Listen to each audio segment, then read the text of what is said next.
I'm Al Bacon, and I would like to welcome you to my Let's Fix It Right channel for easy and straightforward solutions for your home improvement, maintenance, and repair needs and projects. And this is my faithful assistant Cody, who will help us get this project right with his dogged determination and helpful project tips. In this episode, Cody and I will show you how to easily build and install an irregular cap tread stair cover like a pro. Nevertheless, this was my first attempt at this project. Using my cap tread cover, measuring, cutting, and installing techniques in this video, you will be able to achieve similar professional results on your first attempt as well. My Cap Tread Like a Pro series of 6 videos provides you a complete set of capabilities to achieve high-quality, first-time professional results equivalent to mine. Episodes 60 and 61 show you how to professionally install cap tread stair covers and risers like a pro. Episode 62 shows how to build and install a cap tread stair nose. Following this irregular shaped cap tread stair cover video, episode 64 teaches you how to fix the exposed end of a cap tread. And episode 65 takes you through a repair of a damaged cap tread cover. Together, these 6 videos enable you to achieve top-of-the-line craftsman results on your first attempt.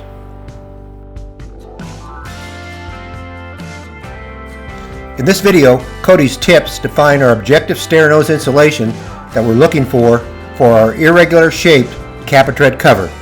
As you can see, it tightly fits in the left, right, and rear areas. We have a tight fit in this L-shaped area around the newel. The extension on the left side perfectly wraps around the wall, and we finished it with a cap, which we'll discuss later. And its nose extends forward the same distance as the other cap treads in the stairwell. These traits are exactly what we're looking for in the finished product, and this video will show you how to achieve them. So at this time, we'll take you through the measurement, cutting, and installation of this irregular shaped cap tread cover. Okay, so the first irregular step that we're gonna measure, cut, and install. First cap tread, is this lower one, where you can see we have this indentation here from the newel to accommodate the mounting of the newel against our lower wall here, and also it extends out. There's a little section here, a knob that extends out to the edge of the wall. So we've got to accommodate for those. As I mentioned before, these cap treads are fairly expensive, over $30 each. So I want to make the cut perfect the first time.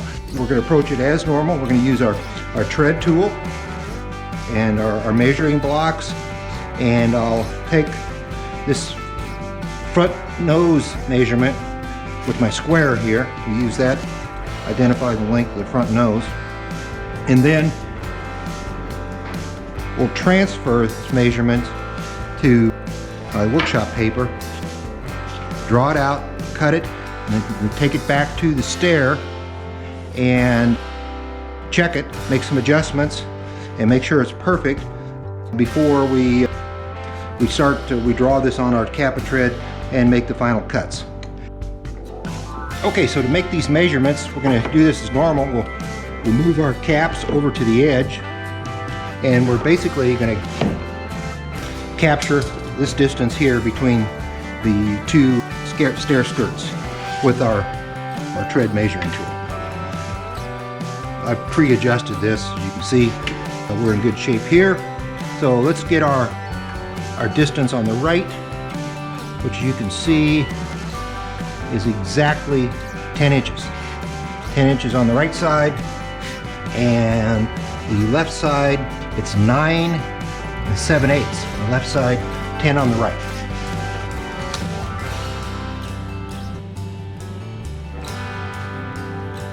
Nine 7/8 on the left, 10 on the right. So as before, draw this out on the paper instead of on the actual tread, our pattern paper here. And we want 10 on the right, which is right here, and 9 7/8 on the left. come around the light, which is right here. And as before, we'll mark this off with our large square.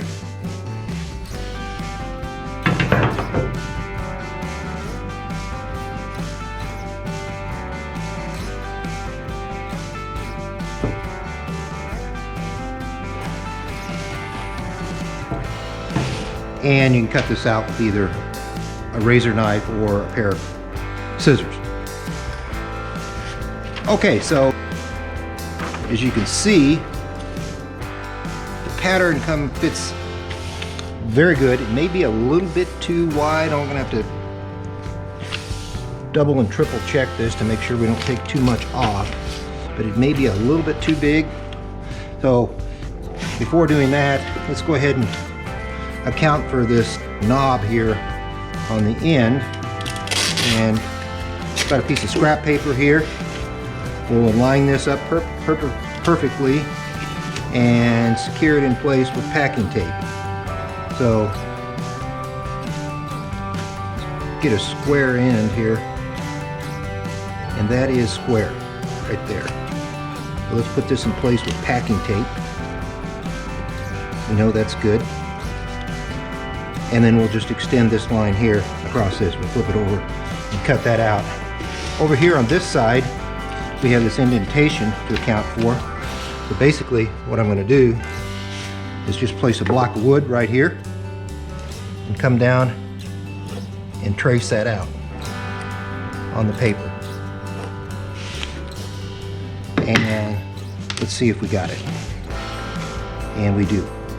Okay, so let's go ahead and make those cuts, and we'll bring this back and we'll try it again. Okay, so you can see that I have got the notch cut out on the right and the knob addition on the left in place per my original pencil markings, and our blocks in place.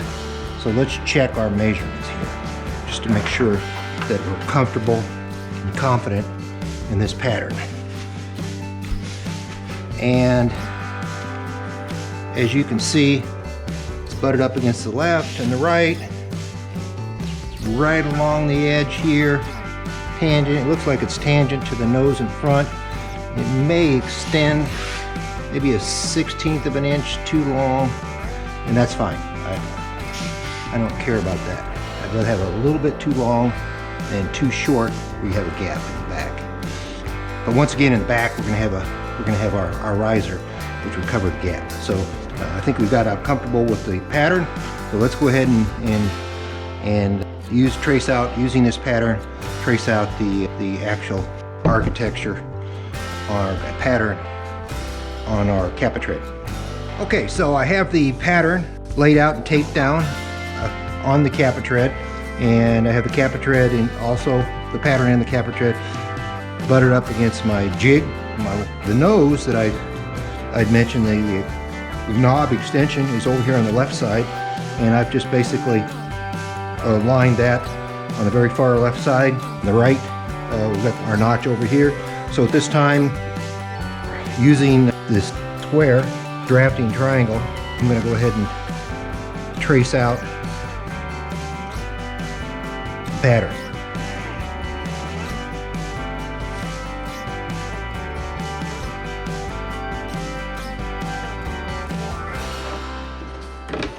Okay, so I've got my line traced out from the pattern on the actual kappa tread, and I'll take this up to the garage, use the same technique, cutting technique as I showed you before. We'll make the cut along the inside of the carbon on the line. You can see it's fairly wide up here. I traced over it a couple of times. So I'll make that cut on the inside of the line, and I'll use the table saw to cut the majority of the cuts on here, make the majority of the cuts, with the exception of these indentations, and I'll use my bandsaw for those. Okay, so I'm out in the garage with the table saw. I'm going to cut the step out at this time, the irregular this time, using the same approach as we used before.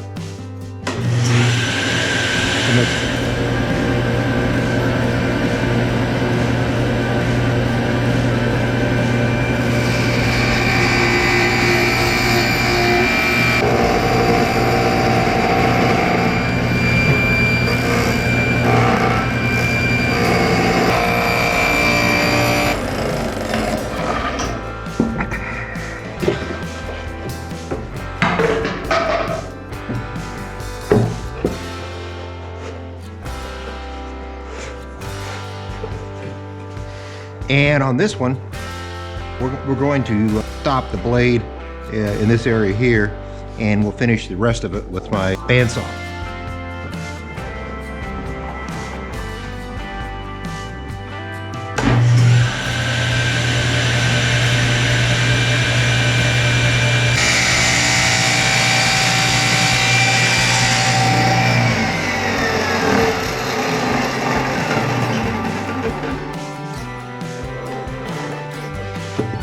Okay, we'll cut it lengthwise now.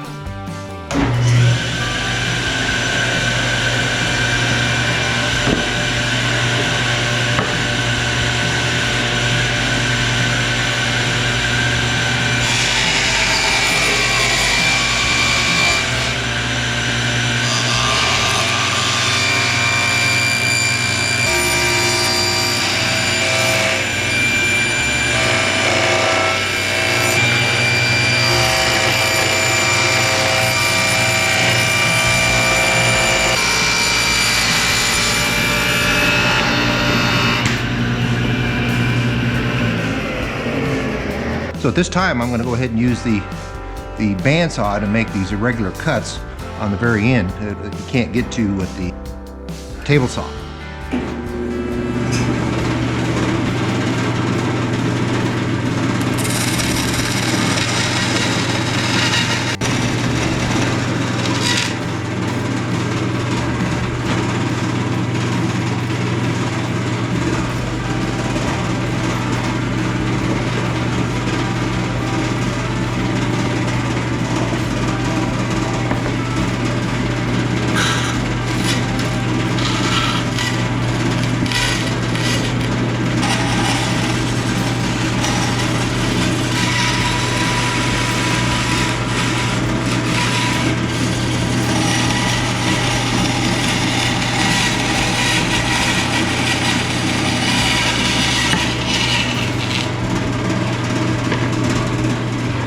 Okay, so that's that cut.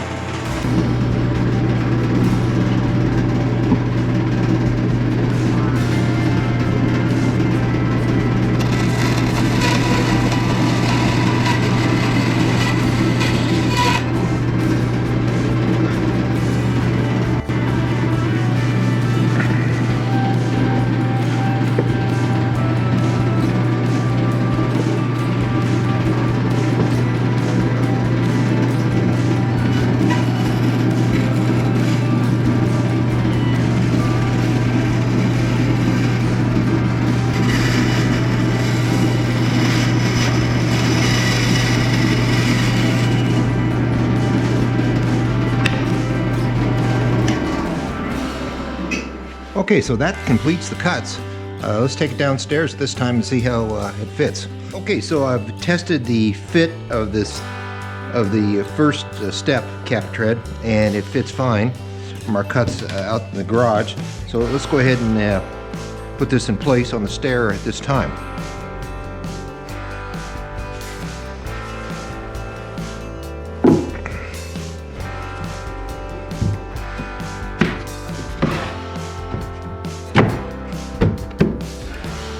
So as you can see, it fits perfectly. Our pattern worked out fine, and it fits perfectly in this area all around, and a little bit of space on the back, but that'll be covered by the riser. So this time, let's go ahead and nail this in place.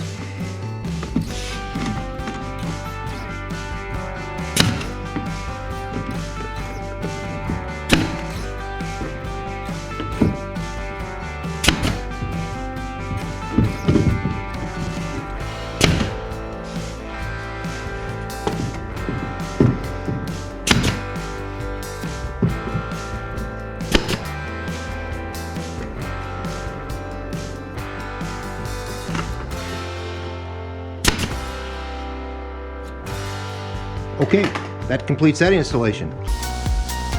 In this episode, Cody and I showed you how to easily build and install an irregular cap and tread stair cover like a pro. As you can see, it's been a hard day's work for Cody. As I explained, the next two episodes continue with my cap and tread like a pro series. Don't Don't forget to subscribe to my channel and select the YouTube bell, so YouTube will notify you of all my new projects immediately after I publish them. At this time, Cody and I are moving on to our next project. You're more than welcome to follow. In addition, if you have a great project that you want to post on my YouTube channel, email me some pictures and a brief description of it. If it qualifies for the Let's Fix It Right standards to help others, I'll interview you over the phone as a guest do-it-yourselfer, produce a high-quality video, and post it on my Let's Fix It Right channel. For the year following this posting, I'll share 50% of the potential YouTube benefits with you. If you have any subject matter requests or recommendations, please contact me. All of this said, I recommend that you subscribe to my channel, follow my projects, and save a bundle of money doing it.